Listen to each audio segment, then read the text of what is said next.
Alam niyo ba bakit ayaw ko kay BBM? Hindi dahil sa addict siya o yung mga issue na nagnanakaw siya.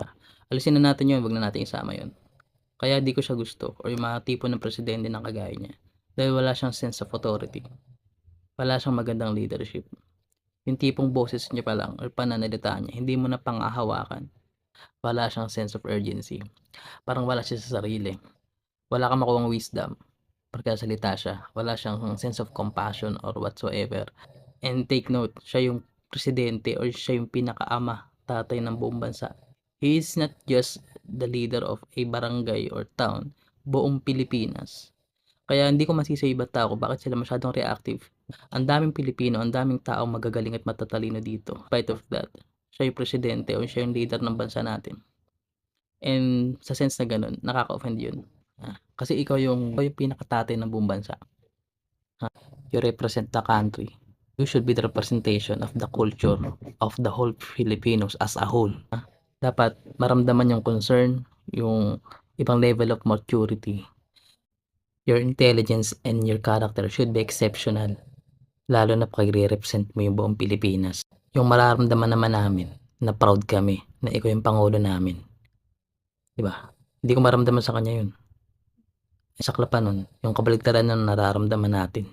We don't wanna hear about some executives na pinapangunahan siya or nagdedesisyon without him knowing. That's bullshit and that's ridiculous. That is weak leadership. We don't wanna hear that. Tapos ang dami naghihirap, ang dami namamatay habang lantaran yung pagnanakaw sa kabila ng pagbabayad ng Pilipino ng kanilang mga buwis at pagsunod sa batas nyo na kahit nasa iyo na ilistahan, alam mo na yung mga impormasyon. You acted like it's nothing. Na the way kang kumilos at magsalita, parang tingin mo minor issue lang to. We want to see more. We want to feel more. Gusto namin magalit ka, gusto namin mainis ka, gusto namin mapuot ka. At gusto namin mas puot ka kumpara sa amin. Hindi namin maramdaman yun.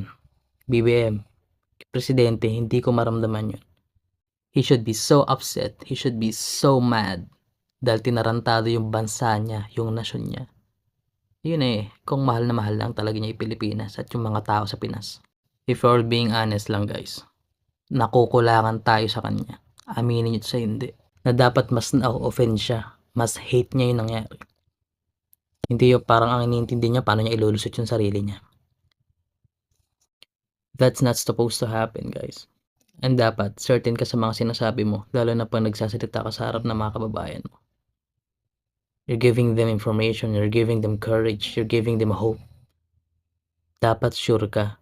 Dapat sa pananalita mo pa lang, sa delivery mo pa lang, sa tono mo pa lang, dapat mapapanatag na ka.